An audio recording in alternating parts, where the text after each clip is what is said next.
hoy por hoy, no solo ocupa el estudio de leyes, sino también debemos de estudiar principios, valores, para poder realizar el convencionalismo en el derecho. De esa cuenta hablaremos de los juicios de ejecución. Quiero iniciar con la siguiente reflexión. ¿Qué sucede si se ha llevado un proceso de conocimiento? Ejemplo, un proceso sumario de arrendamiento. Resulta que tengo dispuesto un local comercial en Antigua Guatemala, no me pagaron las rentas, seguí un proceso sumario y se declara la condena de las rentas atrasadas. Pero voluntariamente, aquí sí ya cabe, el deudor no me paga las rentas. ¿Qué hago? ¿O qué sucede si resulta que en el ingreso a la Antigua Guatemala hay un accidente de tránsito, hay un reconocimiento de deuda, pero luego Delmi se va y Delmi no cumple voluntariamente con pagarme? ¿Qué sucede si Pedro hace un pagaré a favor de Vilma Azucena y luego no hay cumplimiento? ¿Qué hacemos? Acudir a los juicios de ejecución. Y es que si no existieran los juicios de ejecución, todo lo anterior fueran meras declaraciones líricas. ¿De qué sirvió un proceso sumario de determinación de cobro de rentas atrasadas si luego no puedo exigir el cumplimiento de esas rentas atrasadas? ¿De qué sirve haber realizado un título de crédito si luego no lo puedo exigir? Yo diría que si no estuvieran los procesos de ejecución, todo lo anterior podría constituir meras declaraciones líricas. Fueran poemas nada más. Y es que basta con recordar los elementos de la jurisdicción que ustedes vienen estudiando desde los primeros años de derecho. Y con recordar también el artículo 203 constitucional. ¿Recuerdan ustedes ese artículo 203 constitucional, que es la potestad que tiene el organismo judicial? Esa potestad podemos resumirla en la siguiente fórmula: juzgar y promover la ejecución de lo juzgado. Y a esa última premisa de promover la ejecución de lo juzgado es a la cual nos vamos a referir. Usted en el papel o en el rol de abogado, debe de analizar cuál es el vehículo técnico idóneo para poder introducir la pretensión de su cliente. Cuando digo el vehículo técnico idóneo, me refiero al proceso que va a emplear.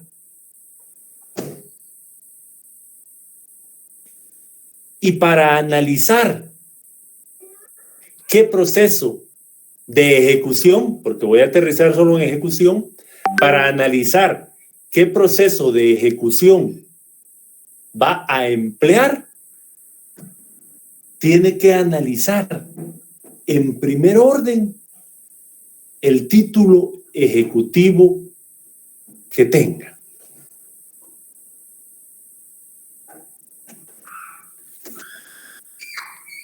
Y es que, como usted recordará, el libro 3 del Código Procesal Civil y Mercantil regula, el libro 3 regula los procesos de ejecución. Paréntesis. Desde el punto de vista terminológico, vamos a utilizar indistintamente expresiones como ejecución, ejecución procesal, ejecución forzosa, procesos de ejecución, procedimientos de ejecución, procesos ejecutivos, procedimiento ejecutivo y otros similares, para referirnos al proceso de ejecución. Pues en el libro 3, como bien sabe usted, y si no, por favor, en este mismo momento nos vamos apoyando con nuestro código. En el libro 3 encontramos diferentes procedimientos de ejecución. El vía de apremio, el juicio ejecutivo, las ejecuciones especiales de dar, de hacer, de escriturar, del quebrantamiento de no hacer, las ejecuciones colectivas, el concurso voluntario, el concurso necesario, la quiebra y las ejecuciones de sentencias nacionales y extranjeras. Pues entonces encuentro un catálogo de procedimientos. Otro paréntesis. En otras legislaciones está regulado solo un procedimiento para las ejecuciones. Aquí en Guatemala no. Ya vimos que hay un catálogo de procedimientos. Repito, ejecutivo en la vía de apremio, ejecución, ejecuciones especiales, ejecuciones de sentencias y ejecuciones colectivas. Pues muy bien.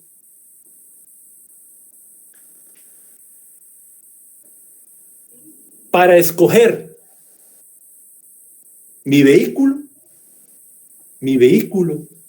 va a ser cada uno de estos procedimientos que le mencioné. Y mi vehículo para decir con permiso al órgano jurisdiccional, ¿verdad? Mi vehículo para poder excitar al órgano jurisdiccional. Muy bien. Pues para poder escoger mi vehículo, debo de analizar qué título ejecutivo tengo. Y es que en Guatemala, en materia de títulos ejecutivos, hay números clausos. El código me dice cuáles son los títulos ejecutivos. Basta con que usted recuerde el artículo 294, el artículo 327, en donde está el listado de títulos ejecutivos.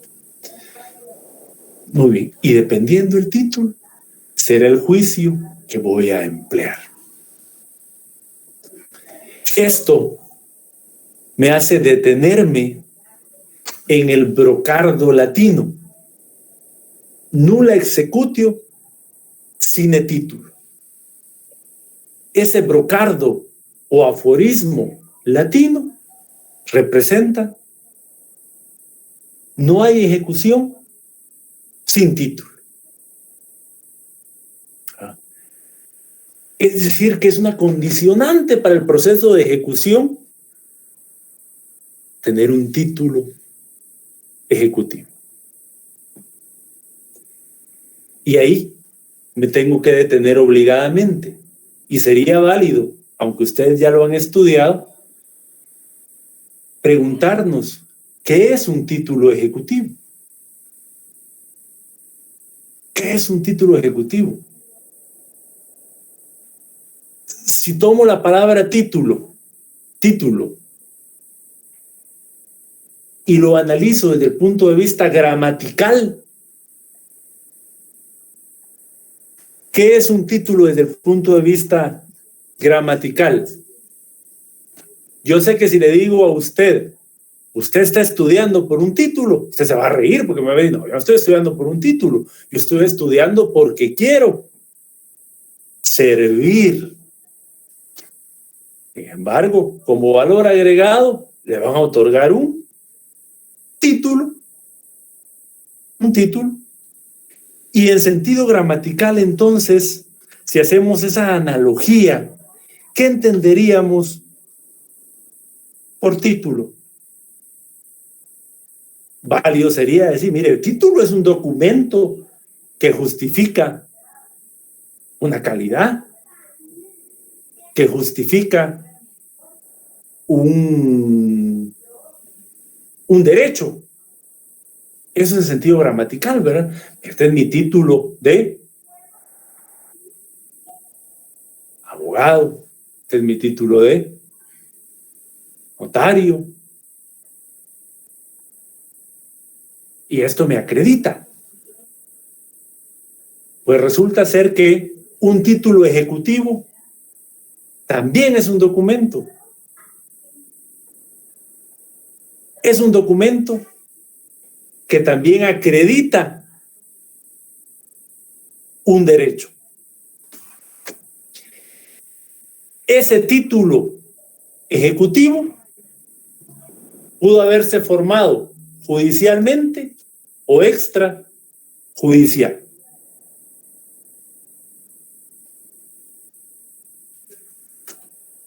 Y de ahí tengo que partir, si tengo ese título. Si tengo un título, puedo acceder a un juicio ejecutivo. Planteado diferente: si no tengo un título, ¿puedo ir a plantear un juicio ejecutivo? No. Si gusta, vaya a formar el título. Y luego viene acá: pero si me deben, pues forme el título. ¿Sí? Resulta ser que Alba tiene una tienda, aquellas tiendas de barrio, ¿verdad? Y mire, me da un Tortrix apuntado ahí en el cuaderno. Me da unas manías apuntado en el cuaderno.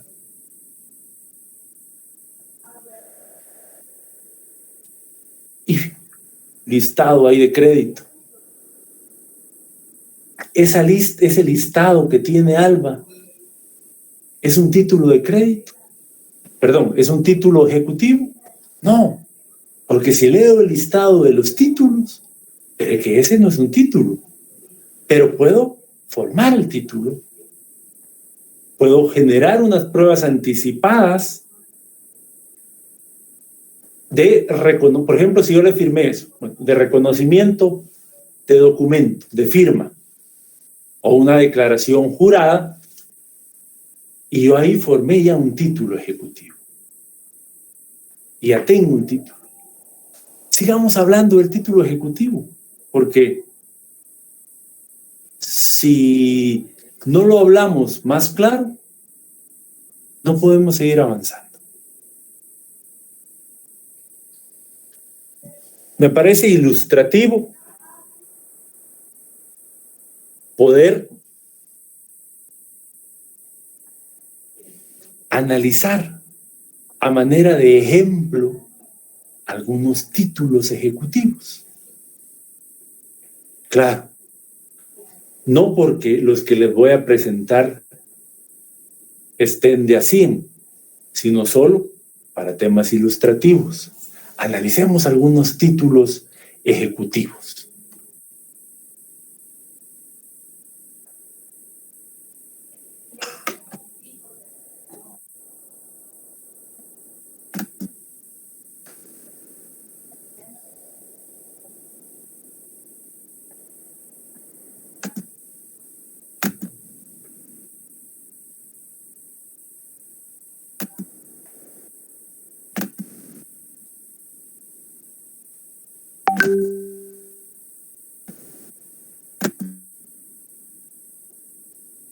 Hice una pausa porque estoy tratando de compartir pantalla.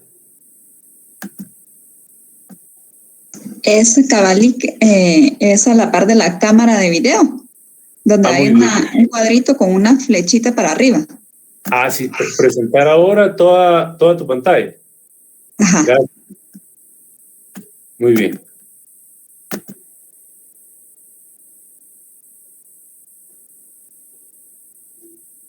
Muy bien. Entonces, para esta actividad me he permitido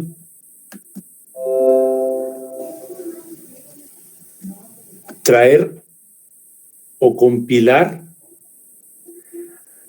algunas actuaciones, porque me pidieron que tratara de hablar de una manera forense. Muy bien.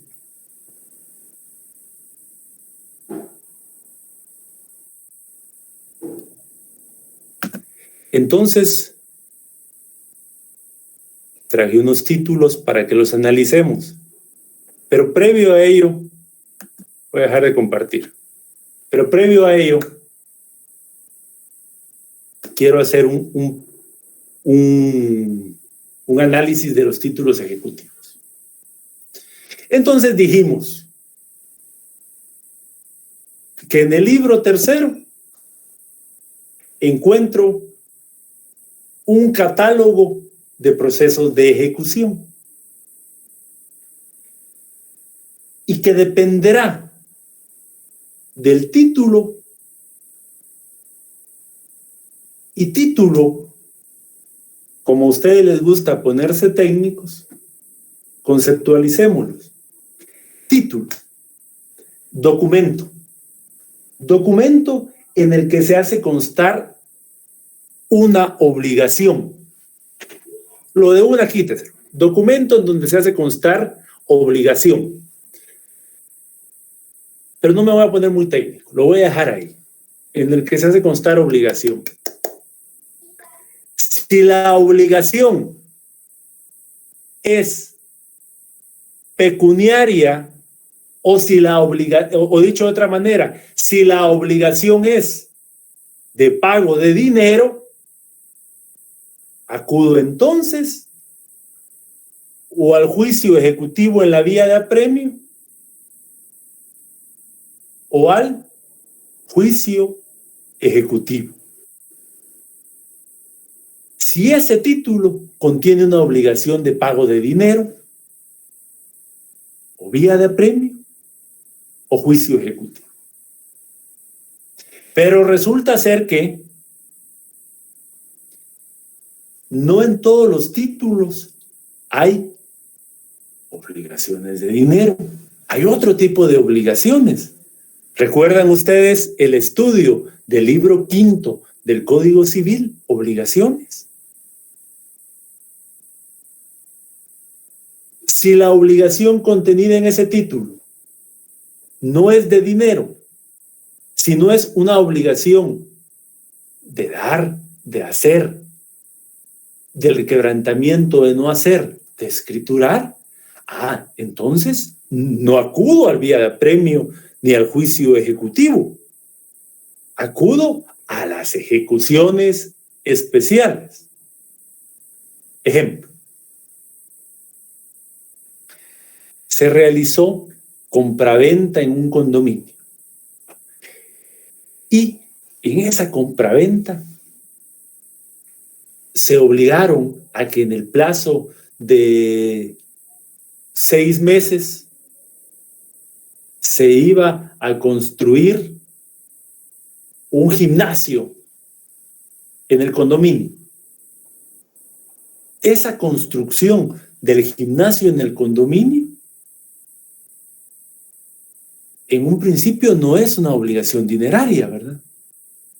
Es una obligación de hacer y que está contenida en un título, en la escritura de compraventa.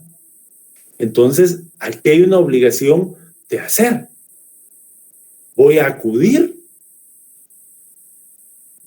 al juicio ejecutivo especial de hacer, para que en un principio se obligue a hacer. Y si no se cumple o no se puede obligar a hacer, ahí sí ya será una ejecución transformativa, porque ya se hará un justiprecio de daños y se convertirá ya en una obligación pecuniaria, pero eso como un segundo paso. Y existen también obligaciones de no hacer. Y ante el quebrantamiento de esa obligación de no hacer, puedo acudir a las ejecuciones especiales de no hacer. Hay obligaciones de dar. Usted se comprometió en dar es igual a entregar. Y eso no es dinerario. Entonces ahí acudo a ejecuciones especiales. Entonces, en el título analizaré qué obligación contiene. Obligación pecuniaria, 2 vehículos. Vía de apremio, juicio ejecutivo. Obligación de dar, de hacer, del quebrantamiento de no hacer, de escriturar, ejecuciones especiales.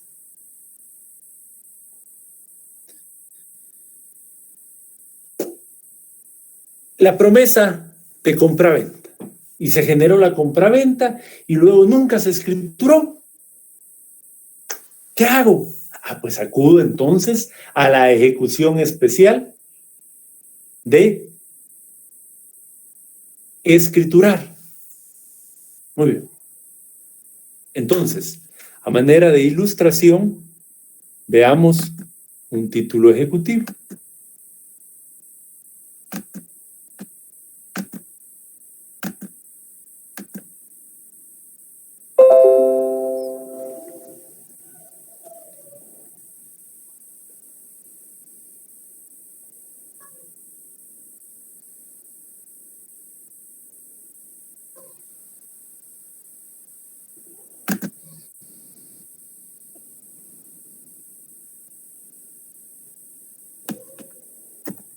Muy bien. Les pongo a la vista un pagaré. Este es un título de crédito y es también un título ejecutivo. Por ilustración voy a leerlo. Pagaré. Libre de protesto. Por medio del presente documento, yo, de tantos años, soltero, guatemalteca, comerciante de este domicilio, me identifico con documento personal de identificación con código tal, extendido por el Registrador Nacional de las Personas, denominado en lo sucesivo simplemente como la parte deudora. Hago constar, primero, que por el presente acto me reconozco lisa y llana deudora de la entidad X de nombre comercial X, la que en adelante se denominará simplemente como la acreedora, por la suma de 86,000 quetzales. Cantidad que debo y pagaré a la acreedora en los términos, plazos y condiciones que se estipulen en este documento.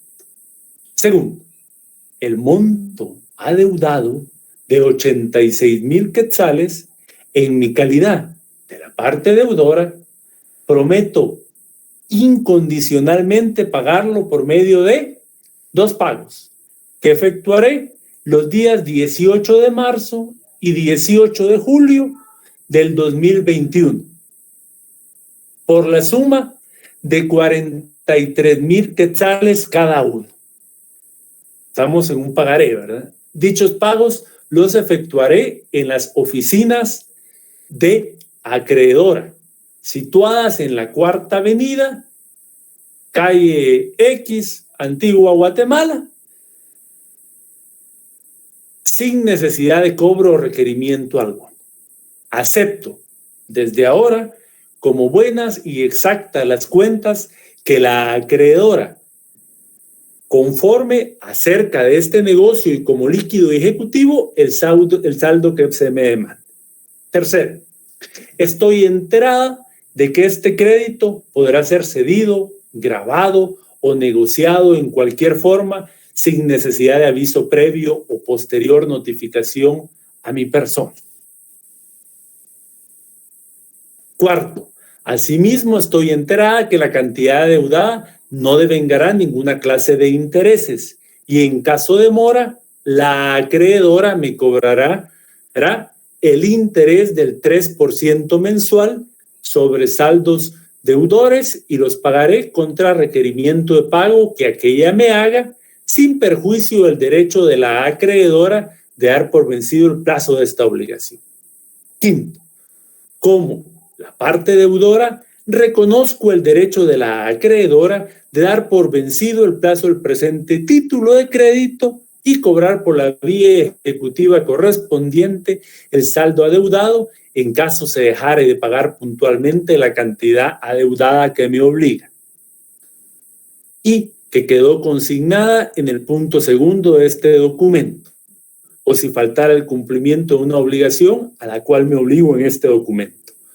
Sexto, asimismo renuncio al fuero de mi domicilio y me someto expresamente a los tribunales de justicia de la República, señalando como lugar para recibir notificaciones tal dirección, bajo el entendido que se tendrán por válidas y bien hechas legalmente las notificaciones, citaciones y emplazamientos que se me hagan en tal dirección, salvo cambio de dirección debidamente notificada a la acreedora.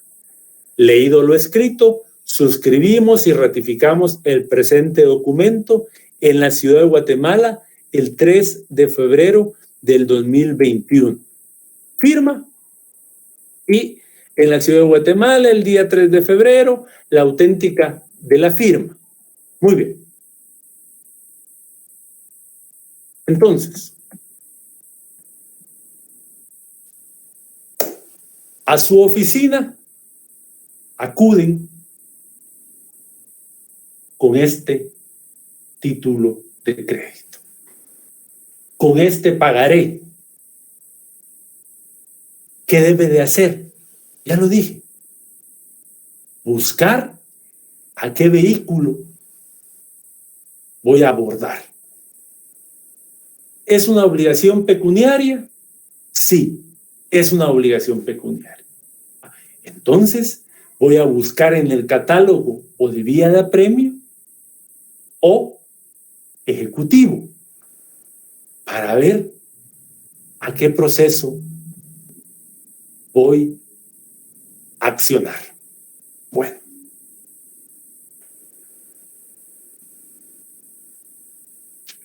Vamos al juicio ejecutivo. Por favor, en nuestro código nos ubicamos en el 327. Muy bien. 327. Numeral cuarto.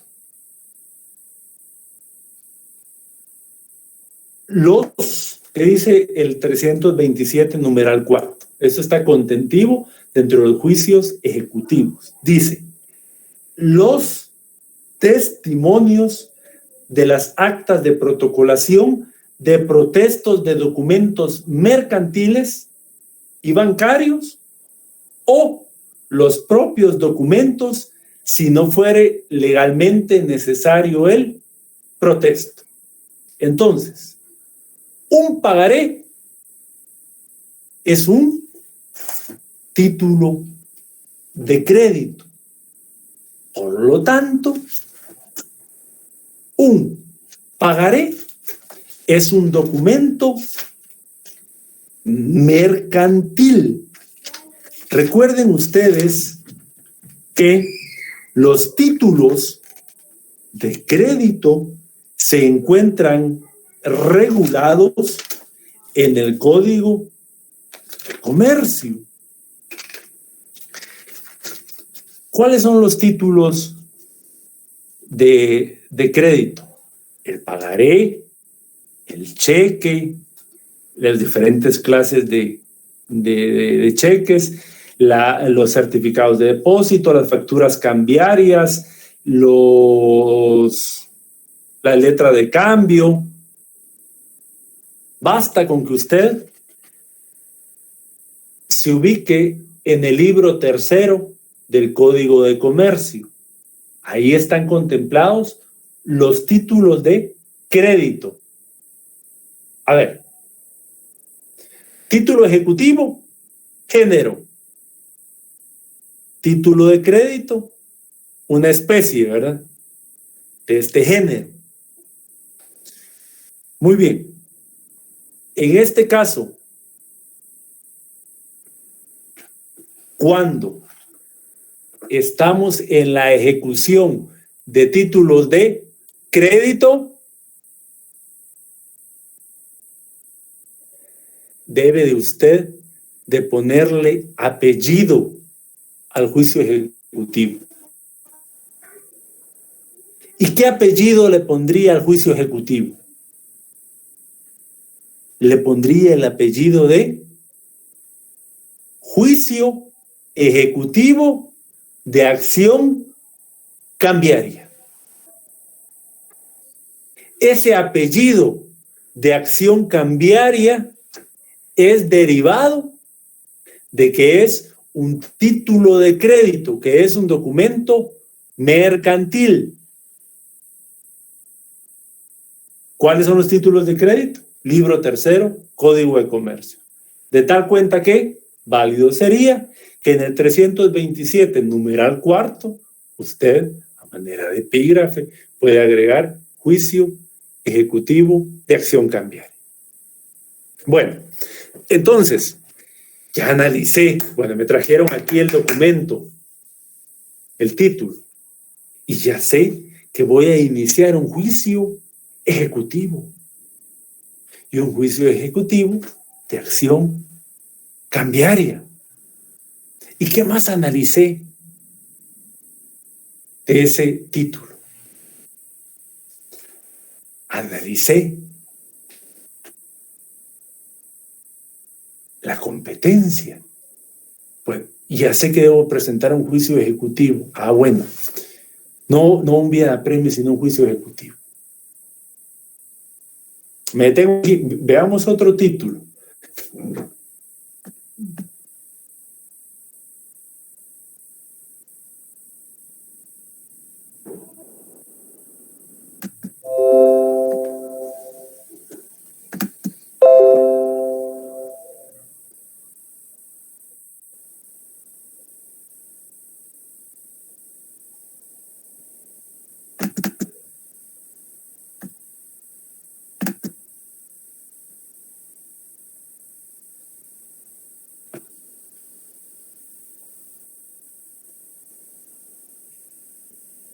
Veamos un título de crédito, otro título de crédito, una escritura. En la ciudad de Guatemala, el 14 de julio del año 2009, ante mí, el notario, Comparece el licenciado Pedro, lo identifico en su calidad de mandatario de la entidad La Antigua, entidad que está acreditada en el registro mercantil bajo el número tal, folio tal, libro tal.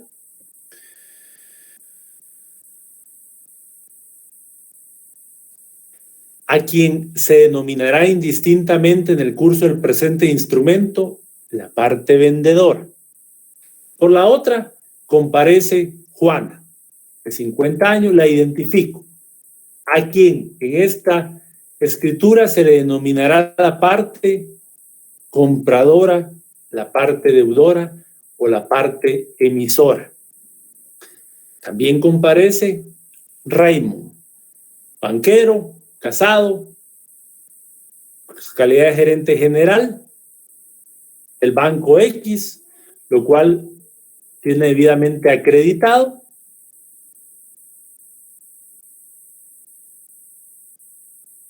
Y comparecen a otorgar contrato de compraventa de inmueble con hipoteca cedularia, contenida en las cláusulas siguientes. Descripción del inmueble.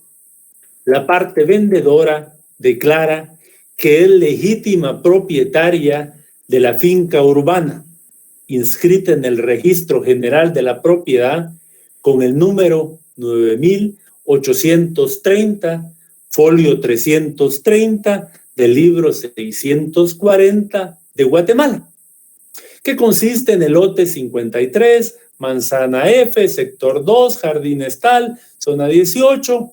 Bueno, y describimos las colindancias.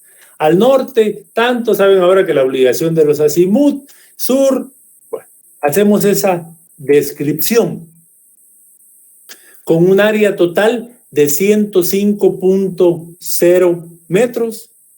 La entidad, la vendedora, construyó una casa que consiste en una planta de 3 dormitorios, un baño completo. Describimos la casa.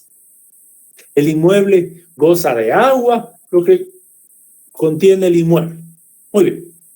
La parte vendedora manifiesta que por el precio neto de 182, hay una cantidad, 182.589 quetzales, más un valor de 21.910 quetzales, monto del impuesto al valor agregado, que hacen un total de 204.500 quetzales, que se paga como adelanto. Se indica, vende, cede y traspasa a la parte compradora el inmueble y la construcción identificados en las cláusulas anteriores, con todo cuanto de hecho y por derecho le corresponde, incluyendo el agua.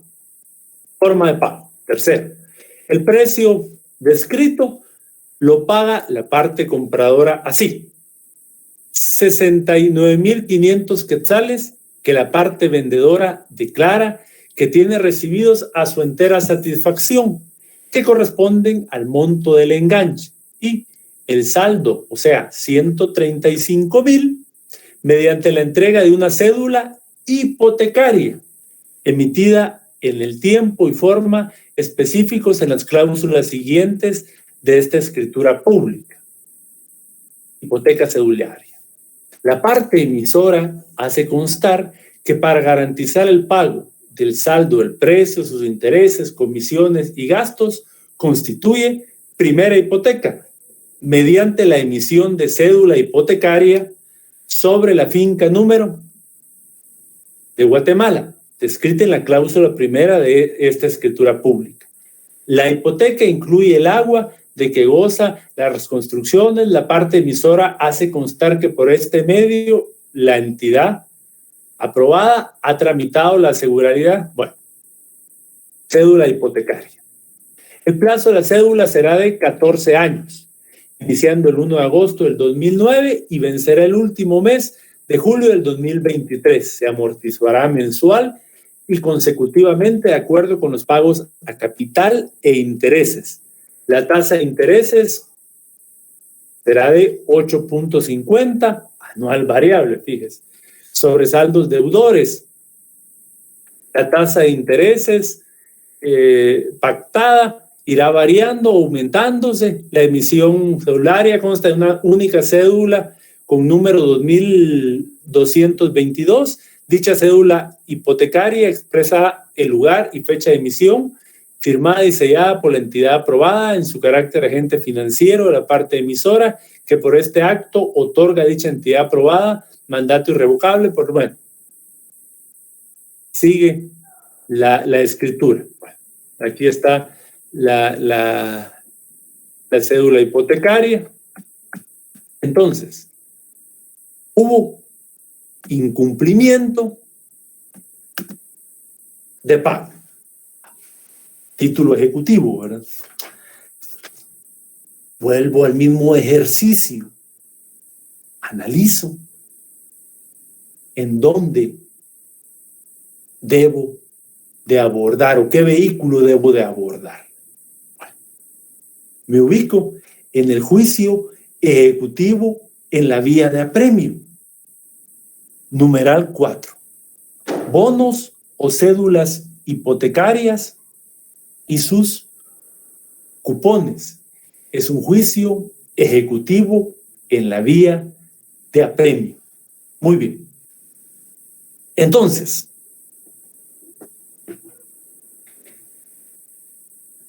para poder acudir a estos procesos de ejecución,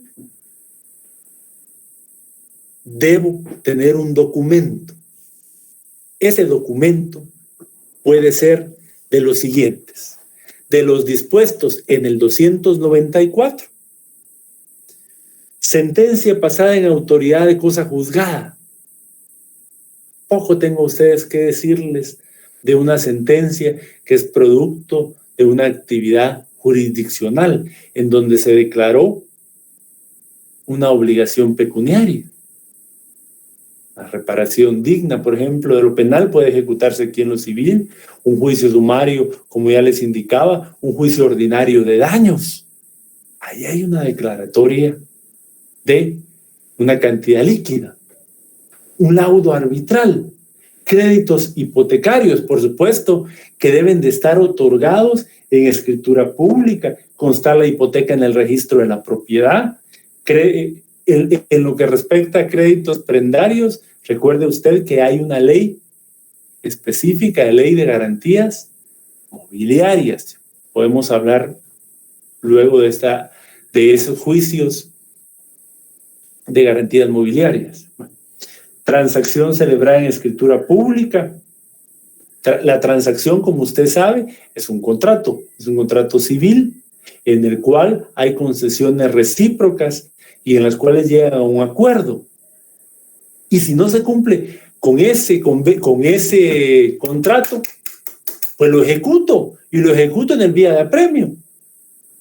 7, convenio celebrado en juicio. Recuerde usted que judicialmente se pueden llegar a arreglos.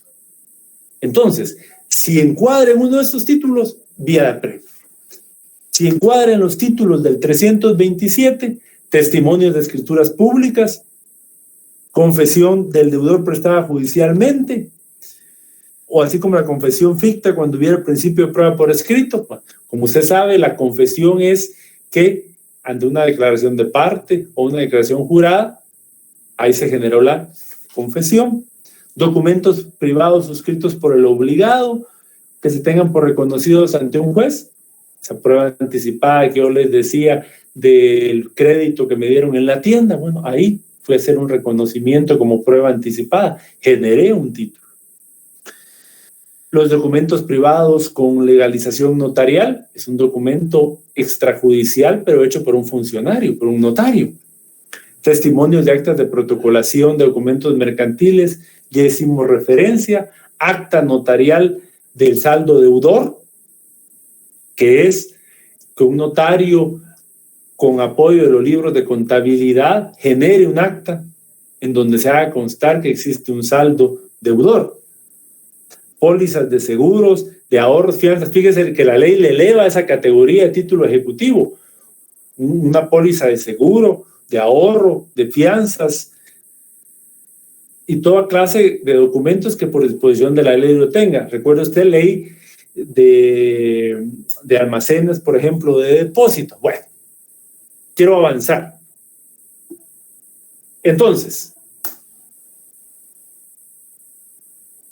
título, documento, que contiene una obligación,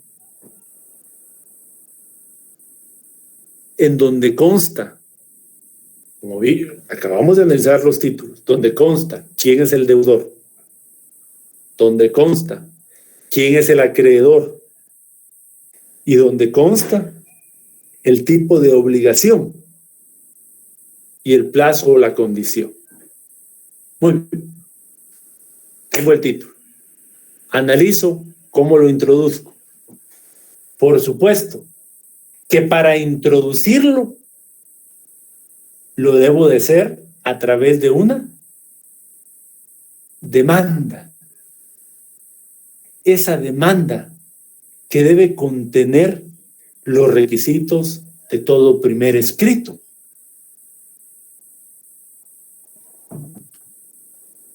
¿Y cuál es el primer requisito que indica el artículo 61 que ustedes me lo pueden decir como cuál letanía?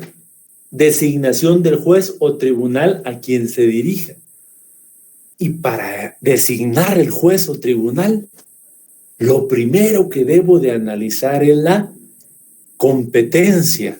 ¿Cuál es el juez competente? Y para eso debo de atender a las pautas o reglas de la competencia. Hablemos lo relevante a estas pautas. Por ejemplo, veamos el artículo 8 del Código Procesal Civil. Determinación del valor, dice. Para establecer la cuantía de la reclamación, se observarán las siguientes disposiciones. No se computarán los intereses devengados. Si se demandaren pagos parciales o saldo de obligaciones, la competencia se determinará por el valor de la obligación o contrato respectivo.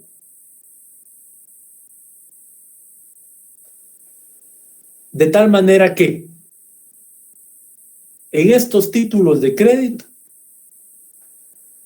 o títulos ejecutivos vimos que había un compromiso de un pago total y que también habían compromisos de pagos periódicos y que por incumplir con estos pagos periódicos me están demandando en juicio ejecutivo. Pero para determinar si el competente es un juez de paz o un juez de primera instancia, no voy a tomar en cuenta los pagos pendientes. No, voy a tomar en cuenta el monto total de la obligación. Muy bien. Entonces, estoy elaborando mi demanda. Ya sé a qué juzgado voy a dirigirlo. Y cumplo con los demás requisitos del artículo 61, del artículo 63, del 106, del 107 y ante todo del 107, adjuntando mi título ejecutivo. Bueno. Y la primera actuación, ahora sí, ya no va a ser usted litigante, ahora va a ser usted juez. Está en el despacho judicial.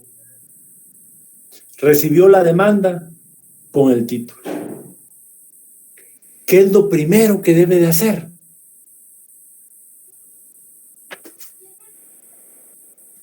Veamos, por favor, el artículo 297.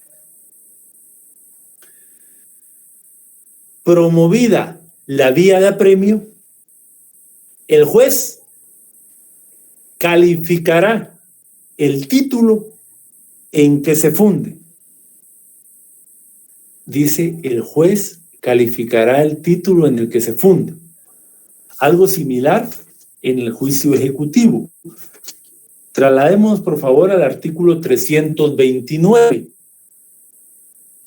Promovido el juicio ejecutivo, el juez calificará el título en que se funde. Entonces, su primera actuación como juez es hacer una calificación preliminar de ese título, de aquel que analizamos, ¿recuerda? ¿Y qué va a analizar? Va a analizar los requisitos preliminares de forma y los de fondo. De los de forma, no me quiero detener mucho, porque usted lo ha estudiado en su derecho notarial, usted lo ha estudiado en los requisitos que debe tener además una resolución. Recuerdan, artículo 142, 143 y es una sentencia 147. Esos son los requisitos de forma. Y los requisitos notariales que debe contener un instrumento, etc. Pero además de eso tiene que hacer una calificación de los requisitos de fondo. ¿Y eso qué es? Es determinar la exigibilidad. Si ese título ya es exigible. Y para determinar si ese título ya es exigible, tiene que volver a recordar obligaciones, derecho civil.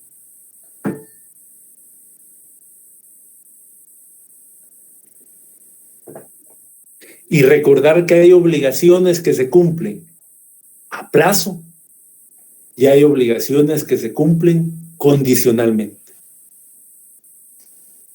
Pues la exigibilidad es la que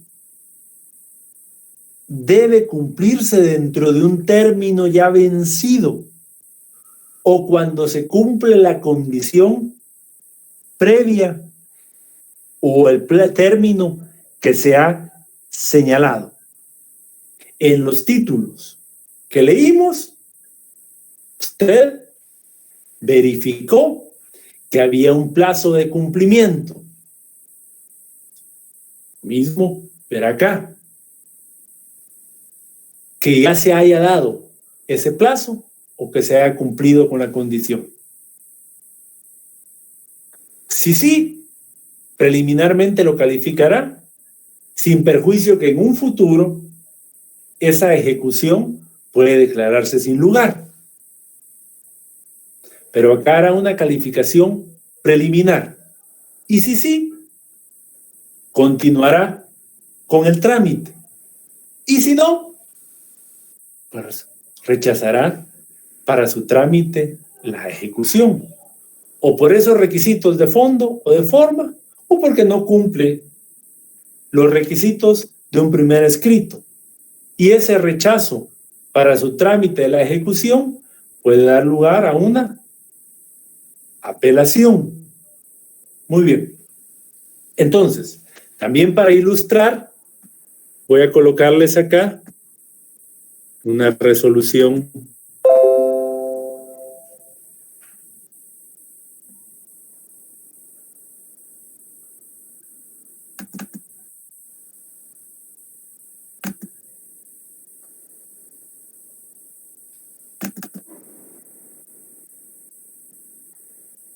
Vamos a ver una primera resolución de un vía de apremio. Nos vamos aquí al numeral cuarto. en virtud que el documento que se acompaña como título se considera suficiente, es calificación meramente preliminar, ¿verdad? Se admite para su trámite la ejecución en la vía de apremio. Notifíquese a la misma la ejecutada, a quien se le concede el plazo de 3 días. Y ese plazo de 3 días, ¿por qué otorgarlo? Volvemos a ver el 297, vía de apremio. Promovida la vía de apremio, el juez calificará el título en que se funde. Ya lo hicimos, ¿verdad? Y si lo considera suficiente, despachará mandamiento de ejecución ordenando el requerimiento del obligado y el embargo de bienes en su caso, que vamos a ver. No será necesario el requerimiento ni el embargo si la obligación estuviese garantizada con prenda o hipoteca. Muy bien. En estos casos se ordenará, se notifica la ejecución, bueno, señalando día y hora para el remate de conformidad con el artículo 313. Bueno, vamos al segundo párrafo del artículo 296.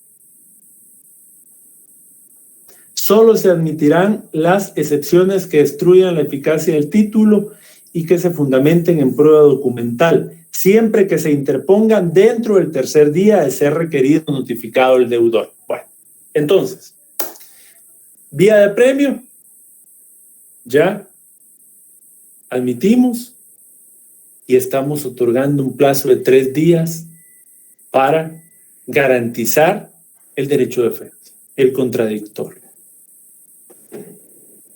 En este caso, no se señaló día y hora para el remate porque no se presentó certificación reciente del registro de la propiedad.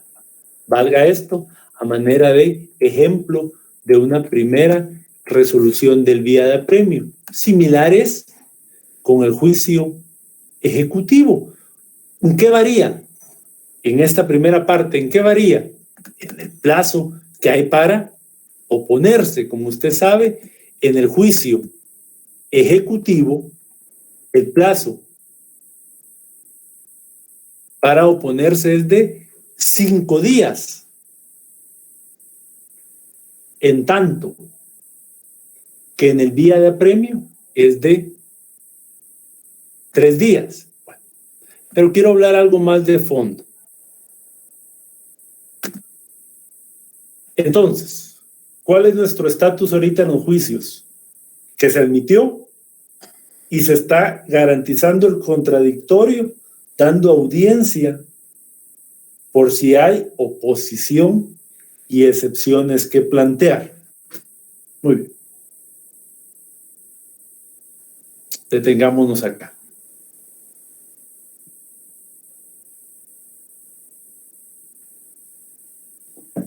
Es muy importante el poder defendernos. Como bien sabe usted, demandar es igual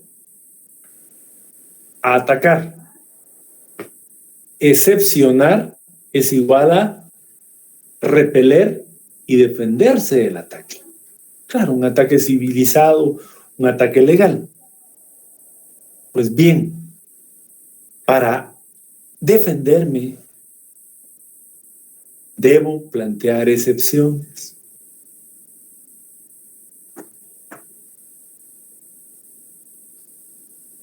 Y dependiendo el juicio, serán las excepciones que puedo plantear.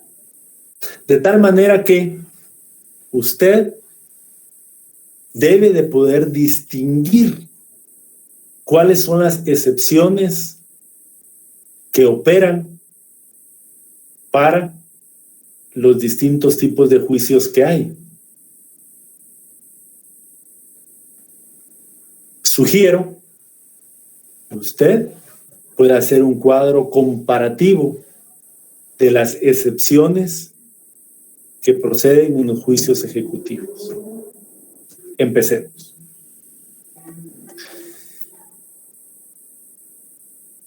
Si es un juicio ejecutivo en la vía de apremio, ¿qué excepciones proceden? Si es un vía de apremio, veamos 296, segundo párrafo. Solo se admiten las excepciones que destruyan la eficacia del título y se funden en prueba documental. Presento oposición en un vía de apremio y presento excepción de demanda defectuosa. Usted está ahorita de juez, ¿verdad? ¿Me admite para su trámite esa excepción?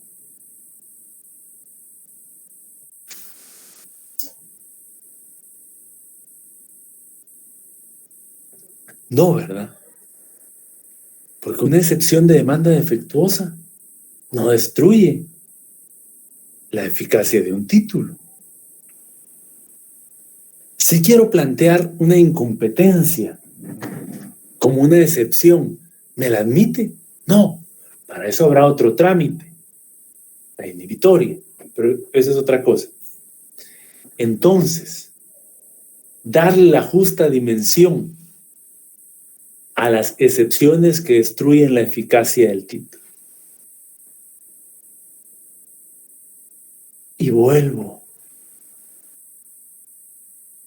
al libro 5 del Código Civil, al libro de obligaciones. ¿Recuerdan ustedes cómo se transforma la obligación? ¿Recuerdan ustedes cómo se cumple la obligación? Pues a través de esas formas usted le puede canalizar como excepción, porque eso sí destruye la eficacia del título. Ejemplo, ¿qué excepciones podrían ser? La de pago. Ya pagué. Aquí está el documento donde pagué. Recuerden ustedes que el mismo libro 5 dice que el que paga debe tener el comprobante de pago. Excepción de transacción. Llegamos a una transacción. Aquí está el documento. No me puede estar ejecutando. La compensación. ¿Recuerdan ustedes? Hicimos una compensación porque ambos éramos acreedores, deudores, e hicimos una compensación. Aquí está el documento. La novación. ¿Recuerdan? Esteban, es cierto, Esteban me prestó 80,000 quetzales y que yo debía de pagárselos en septiembre. Y ya solo le debía 60,000 quetzales. Pero en septiembre transformamos esa obligación y yo a Esteban le di mi vehículo y generamos otro crédito, otra obligación, pero por 20,000. Y aquí hubo una novación. Estoy destruyendo la eficacia del título. Mire, esto ya prescribió. Aquí era una obligación simple, ya transcurrieron más de 5 años. O era una obligación con prenda o hipoteca, ya transcurrieron más de 10 años. Esto ya prescribió. O simplemente la remisión, que es el perdón. Entonces, en el juicio ejecutivo de vía de apremio, únicamente procede las ejecuciones que destruyen la eficacia del título. Tome nota. En tanto que en los juicios ejecutivos proceden todas las excepciones. Todas. Es decir que, además de las excepciones procesales, ustedes saben que pueden ser las mismas previas del prescripción, caducidad, falta de personalidad, falta de capacidad, etcétera. Además de esas, las civiles también proceden. de pago por compensación, pago por cesión de bienes, novación, remisión. En el juicio ejecutivo proceden todas. Tome nota. Pero ¿qué sucede en el juicio ejecutivo que usted le puso título? Perdón, que le puso apellido. En el juicio ejecutivo de acción cambiaria. Aquí solo proceden las contentivas en el artículo 619 del Código de Comercio. De tal manera que esa es una de las características del juicio ejecutivo de acción cambiaria, que solo proceden las excepciones del 619, no otras. En el 619 del Código de Comercio, por supuesto, encontramos un listado de excepciones. Encontramos 13 numerales. Les voy a leer algunas. La incompetencia del juez. Les voy a leer una. La falta de representación o de facultades suficientes de quien haya suscrito el título. Las fundadas en la omisión de requisitos que debe contener el título. Alteración del texto del título. Las que se funden en la quita o pago parcial. Muy bien. En el ejecutivo de acción cambiaria solo proceden las excepciones del 619. ¿Qué sucede con las ejecuciones que provengan de bancos o grupos financieros? Al respecto, existe la ley de bancos y de grupos financieros. Esta ley contiene un régimen procesal y contiene disposiciones que deben de aplicarse cuando el ejecutante es un banco o un grupo financiero.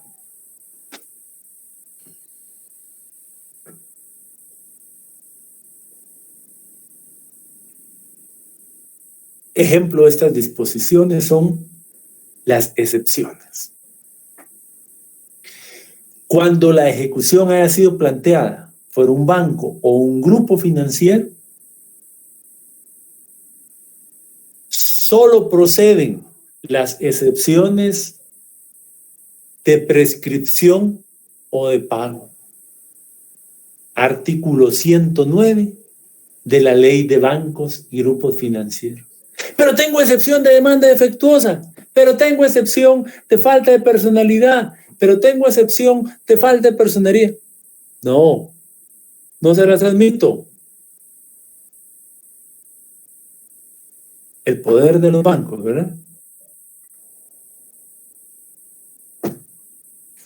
Ojo con el crédito entonces de los bancos. Esta norma aludida, 109, ha sido sujeta de diferentes análisis constitucionales. Paro de inconstitucionalidad. Todas han sido declaradas sin lugar. Entonces, cuando la ejecución provenga de un banco o de un grupo financiero, solo procede excepción de prescripción y de pago. Siguiendo con su cuadro comparativo de excepciones, hablemos de las excepciones de las garantías mobiliarias.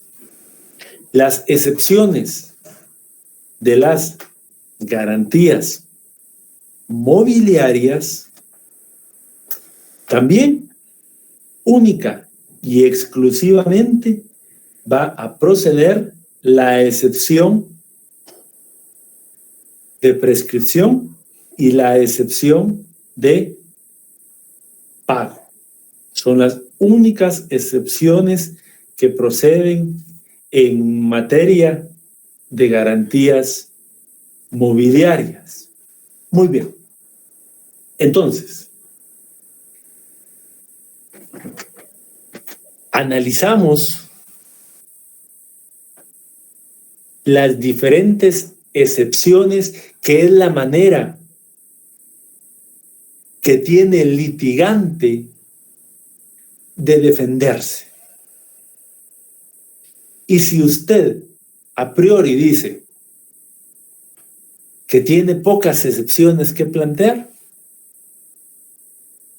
la respuesta es sí, pero la justificación es que estamos frente a obligaciones insatisfechas. Hubo necesidad de acudir al juicio ejecutivo porque voluntariamente no cumplió. Y por lo tanto, el legislador le señala un marco de oposición más reducido que respecto a un juicio ejecutivo. ¿Cuál es el fin de acudir a un juicio ejecutivo? El fin de acudir a un juicio ejecutivo es lograr el pago por medio de los bienes del deudor. Lograr el pago que voluntariamente no realizó. Dicho en otra palabra, desapoderándolo de sus bienes. ¿Y cómo le doy contenido a ese propósito? Le doy contenido a través del remate del bien. Y para llegar al remate del bien, ha sido necesario haber embargado el bien, como opción A. Como opción B, ya estaba hipotecado o ya se tenía el desapoderamiento del bien mueble, o si no, con el secuestro. Válido entonces decir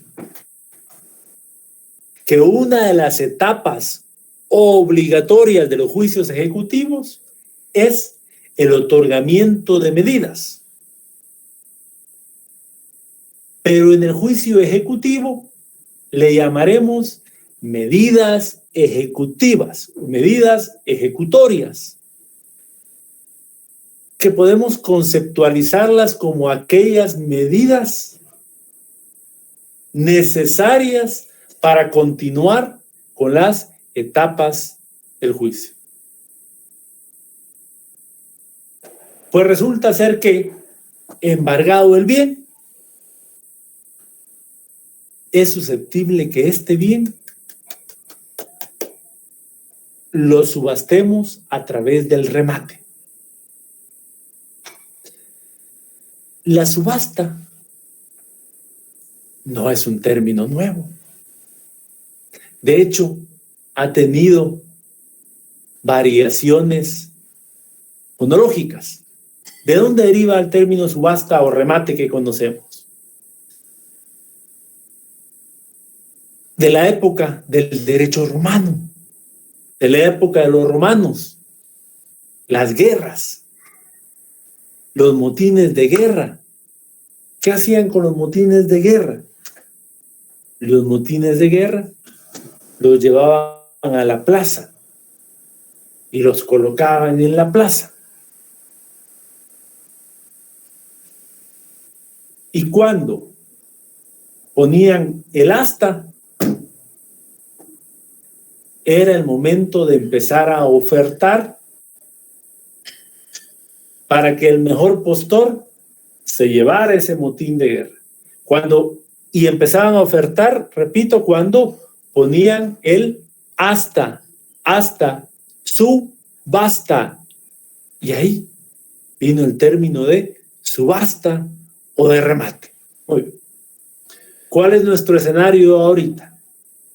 Nuestro escenario es que ya resolvimos aquellas oposiciones. En el vía de apremio se resuelven a través de las excepciones.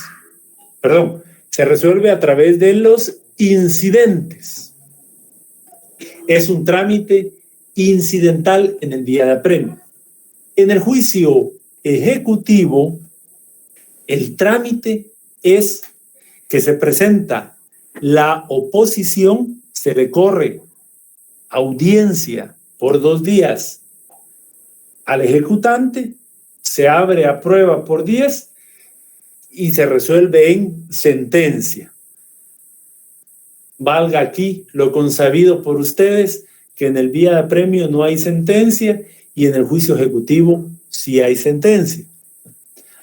Superado esto y en el supuesto que las oposiciones hayan sido declaradas sin lugar, procederá remate previa fase de tasación. Ahora bien, si el escenario fue que se declararon con lugar la oposición, aquí llegamos en materia del tema de ejecución. Entonces, se declara sin lugar la oposición. Ahora, hagamos la ejecución transformativa entonces. Ejecutemos ese bien que embargamos. Y eso lo vamos a hacer a través del remate.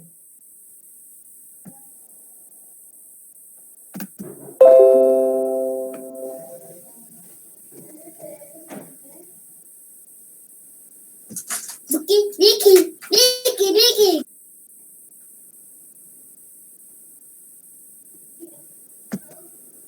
¿Qué sucede con el remate? Primero, el día y hora anunciados a través de los edictos. Los edictos son publicaciones que se realizan en los diarios para convocar al que tenga interés. ¿Interés en qué? En el bien. El que tenga interés en el bien puede acudir el día y hora señalados al órgano jurisdiccional para ser postor. Postor es igual a ser oferente, a ofrecer una determinada cantidad de dinero por el bien. Y se le declara fincado al mejor postor, al que dé la mejor oferta del bien.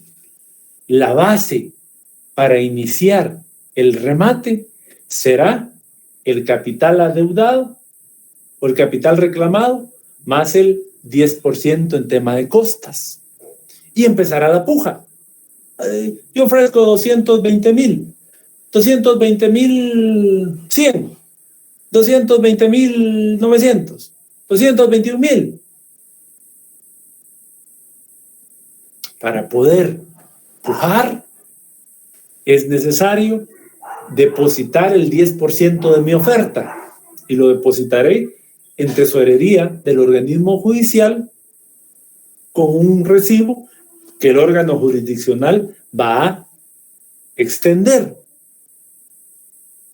Entonces, el día y hora se leerá el edicto, un pregonero del juzgado leerá el edicto, veremos quiénes son los postores y se le fincará al mejor postor. Pero fincándolo en el mejor postor, ahí todavía no es propiedad el bien del postor. Paréntesis. Entonces, el postor no es parte procesal, ¿verdad? El postor es un interesado en el bien. Muy bien.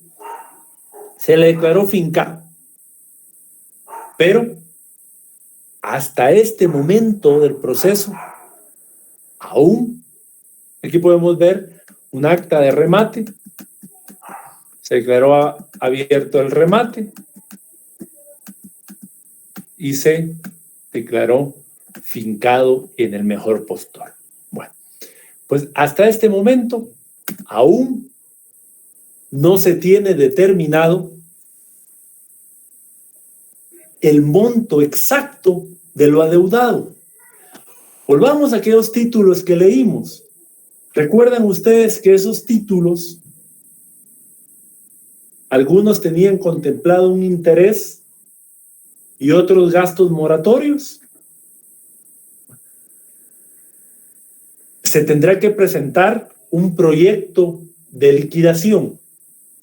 Ese proyecto de liquidación se tramitará en la vía incidental y el juez dictará un auto aprobando o modificando el proyecto, para lo cual usted debe de analizar el arancel, el decreto 111-96, porque en la liquidación estará contemplado el rubro del capital adeudado, intereses, mora y las costas judiciales provocadas por la necesidad de haber acudido al proceso ejecutivo. Al haber presentado demanda, tiene un rubro, la dirección, los edictos que se gastaron, las audiencias que acudieron, el papel, y entonces todo eso arrojará un total, que será lo que el juez declarará en el auto de liquidación. Muy bien.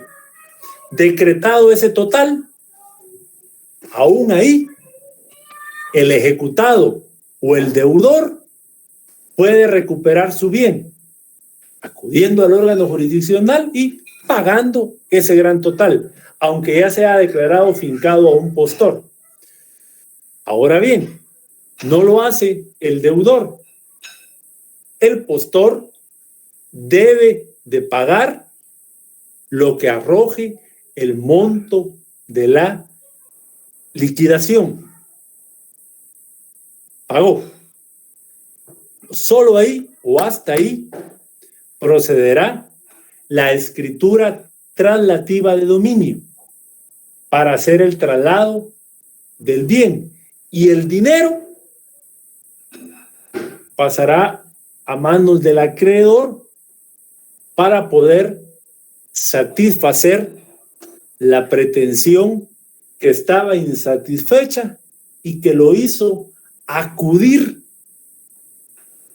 al órgano jurisdiccional a presentar un proceso de ejecución. Para finalizar, he resumido un proceso de ejecución tipo.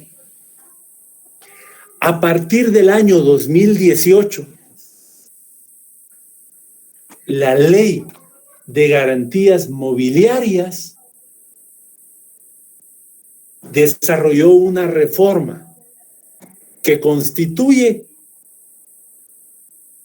en mis conceptos, una forma híbrida de tramitar un proceso de ejecución.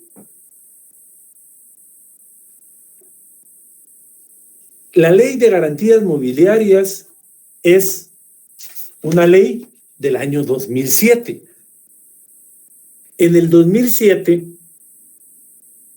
se consideró que era importante para ayudar a incentivar a los pequeños emprendedores que se les pudiera permitir otorgarle créditos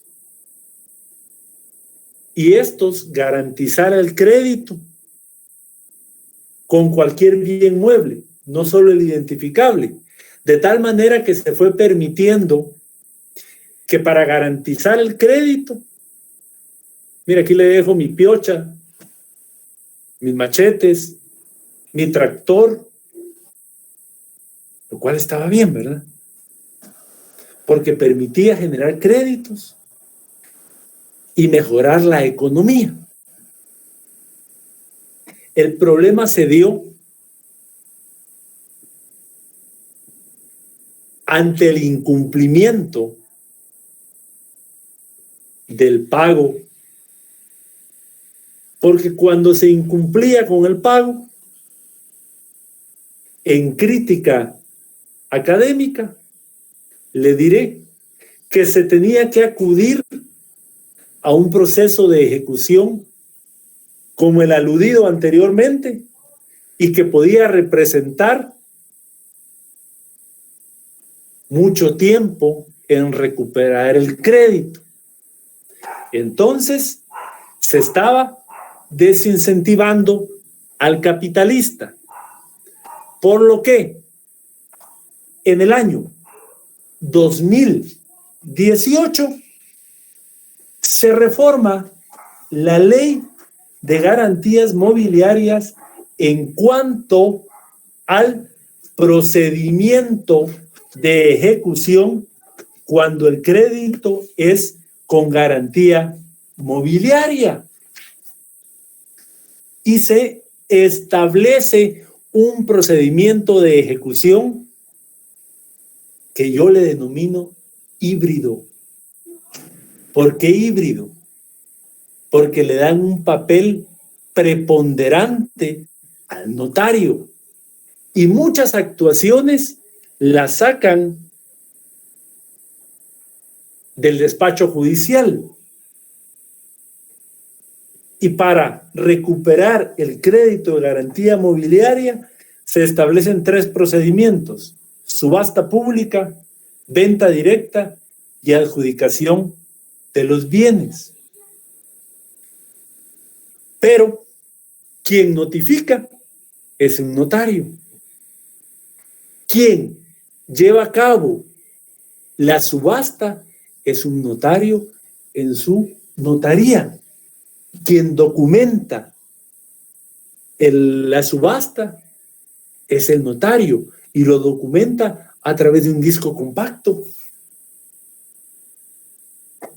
Quien finca es el notario. En el procedimiento de venta directa, quien vende es directamente el ejecutante, o lo puede hacer a través de un corredor de bienes raíces. Bien, le sugiero que estudie el juicio ejecutivo de garantías mobiliarias. Quiero ser respetuoso, con esto finalizo.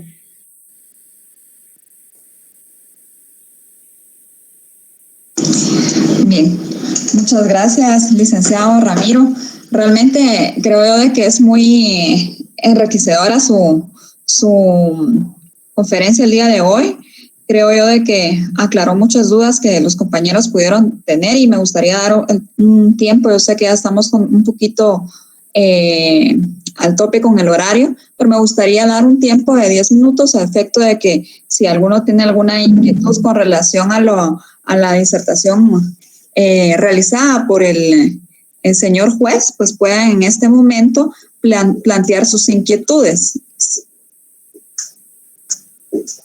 No sé, ¿alguno de los compañeros tiene alguna inquietud que podamos o que quieran dirigirse al licenciado Ramiro Estuardo? Buenas noches, honorable juez. Buenas noches, licenciada. La consulta es en el momento de la subasta. Normalmente, no sé si concurre mucha gente, pero supóngase que solo el ejecutante esté ahí para tasar, o mejor dicho, para finiquitar el valor de la deuda.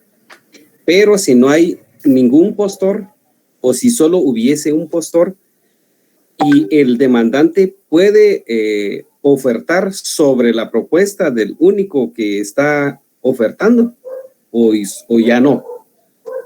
Muchas gracias por la pregunta y por los comentarios que estoy leyendo de forma escrita. Interesante lo planteado por Manuel. Esto hace recordar el derecho de tanteo.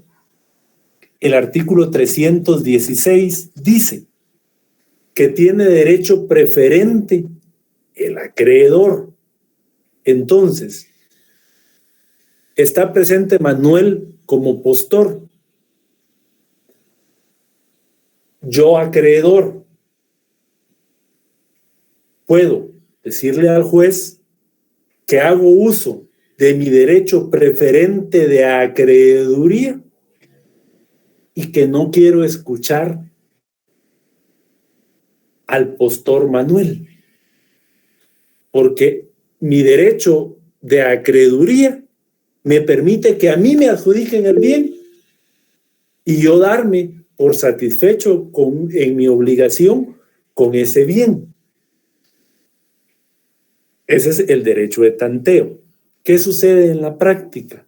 Que a los bancos, que a los grupos financieros, que a las instituciones de crédito, como usted sabe, no le interesan este tipo de activos, sino que les interesa cantidades, por lo cual muchas veces permiten escuchar a los postores.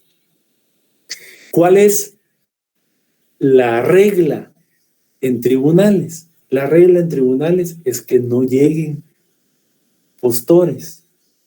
Por excepción, llegan postores. Si yo tengo interés en yo ciudadano, tengo interés en participar como postor, ¿qué debo de hacer? Enterarme a través de los diarios, a través de los edictos, qué remates habrán. Y ahí en el edicto debe contener el bien, la descripción del bien y el monto mínimo. Y cualquier ciudadano puede acudir, eso sí, llevando disponible el 10% de lo que va a ofertar como postor. Conclusión. Artículo 316, derecho de tanteo, consiste en la posibilidad que tiene el acreedor de no escuchar postores. Muchas gracias, licenciado. Respetable, excelente cátedra de esta noche.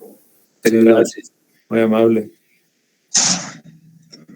¿Alguien más desea hacer alguna consulta con relación a lo visto el día de hoy? Buenas noches. Buenas noches. Doctor, buenas noches. Gracias, licenciada.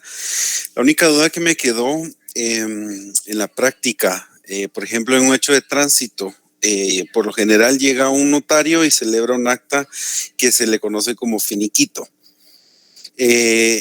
A la hora de que no se... y en este finiquito, perdón, se pacta de que el que provocó el accidente va a pagar los daños del vehículo y médicos. Entonces, no hay una cantidad específica, no hay un valor o una caución económica. Hay que darle primero el título, la propiedad ejecutiva en un sumario, en vía de apremio, y luego ejecutarlos en el caso de que no se llegue a pagar, o ya esto es un título ejecutivo. Gracias. Muchas gracias. Si nos presentaran este documento privado con legalización notarial, no pudiéramos determinar la exigibilidad, porque no está determinado el monto exacto del daño, ni bueno, no está determinado el monto exacto del daño. Por lo tanto, estrictamente hablando, no podrían ejecutar solo con ese reconocimiento, estrictamente hablando. Tendrían primero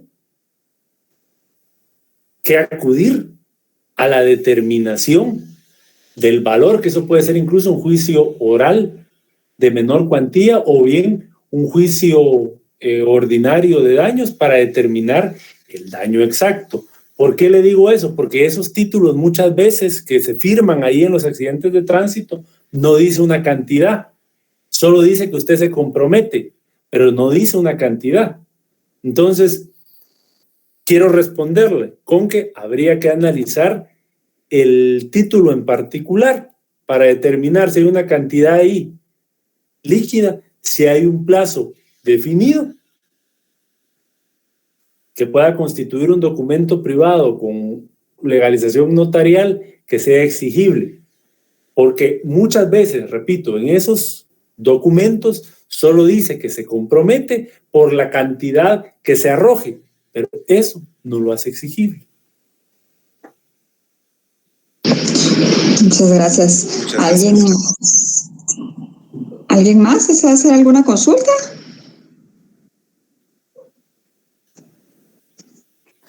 ¿No? Bien, doctor, muchísimas gracias. Yo creo que hay una consulta más. Me están la persona creo que tiene mal su audio. Entonces la voy a leer para que podamos pues escuchar y responder. Dice solo una duda. Según comprendí que en contrato de promesa de compraventa, si el negocio no se da o alguna de las partes incumple en dicho contrato, no se puede iniciar un proceso por la vía de apremio, porque no va inmerso un monto en dinero, pero sí en el contrato de promesa de compra-venta específica que si alguna de las partes incumple, debe dar un cierto porcentaje por incumplimiento. Gracias. En el contrato de compraventa sí va inmerso una cantidad y un plazo. Por lo tanto, y si es una compraventa de un bien inmueble, debe registrarse, va necesariamente en una escritura y tiene un registro en el registro de la propiedad. Esa escritura constituye un título ejecutivo. Un título ejecutivo que contiene una obligación de dar y una obligación de entregar, pero esa obligación de dar en un valor pecuniario por parte del deudor y constituye una obligación de dar no pecuniaria, sino especial por parte del vendedor que le tiene que entregar el bien o el bien mueble o el bien inmueble. Entonces, si quien no cumple es el vendedor, usted puede presentar una ejecución especial. Pero si quien no cumple es el comprador, usted puede presentar un vía de apremio. Bien. Muchas gracias, doctor. ¿Alguien más que desea hacer alguna consulta? Buenas noches. Sí, buenas noches. Perdone, yo tengo una duda. En el caso de los bancos, que como los bancos realmente hacen ellos préstamos para las personas, sí que individuales. Yo escuché, yo vivo en un callejoncito y casi que todos los vecinos se escucha, ¿verdad? Vinieron, creo que era del Banco Azteca, algo así, a cobrarle, pero ya venía una persona le quisieron dar a entender que era como una orden judicial, ¿verdad? Que había firmado una documentación la señora donde había cierta fecha en que ella realmente ha incumplido. Ellos pueden ejecutar solamente con la firma de la señora. La verdad que ella estaba bien asustada Yo en este caso, ella pregunta, ¿verdad? Pero en este caso realmente yo no podía venir y decir algo que tal vez no era lo correcto, ¿verdad? Entonces, no sé si estas instituciones, en este caso los bancos, ellos pueden venir y ejecutar el documento que tienen firmado por parte de la señora. Gracias. No lo pueden hacer porque acá todo lo ejecutivo en Guatemala, todo lo ejecutivo es judicial. Entonces, sin duda que el hacerlo es generar o querer generar la justicia por su propia mano y eso no es permitido. Es lo mismo con los temas de arrendamiento. El propietario tampoco puede lanzar al inquilino sin una orden judicial, así sea el propietario. En el tema de un interdicto, por ejemplo, el propietario que le corrió en su mojón tampoco podría regresar al mojón, porque estaría haciendo también justicia por su propia mano. Y precisamente para eso es aquel artículo 203 que dijimos, el órgano jurisdiccional. Tienen que acudir, les guste o no, así en el mismo título que estas entidades dicen, sin necesidad de orden judicial, procederemos a lanzarlo.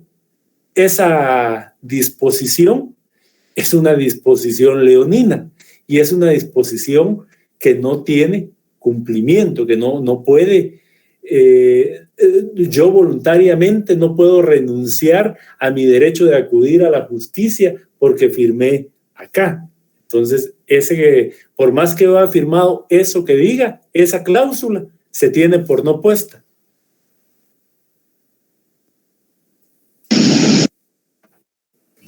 Muchísimas gracias, agradezco su aclaración. La verdad que sí, me queda bastante claro, muy amable.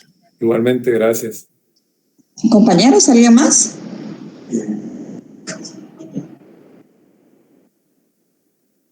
Bueno, doctor, quiero agradecerle en nombre de los compañeros del 8º semestre de la sección de Antigua de la Universidad San Carlos de Guatemala por la disertación que el día de hoy nos dio, la verdad muy enriquecedora. Yo sé que les va a servir bastante a los estudiantes para su evaluación y pues esperamos tenerlos nuevamente invitados acá a nuestra clase para dar otra disertación. Y pues prácticamente muy agradecida por compartir sus conocimientos y que haya hecho el tiempo. Yo sé que usted tiene una agenda muy ocupada, sin embargo, pues se tomó el tiempo para poder llevar a cabo esta actividad que es de gran importancia para los futuros abogados y notarios, ¿verdad? Entonces, no me queda más que decirle muchas gracias. Y pues doy por concluida esta actividad y pasen feliz noche. Feliz noche, un abrazo para todos. Feliz noche. Feliz noche. Feliz noche, doctor. Feliz noche, Linda noche, doctor. Feliz noche.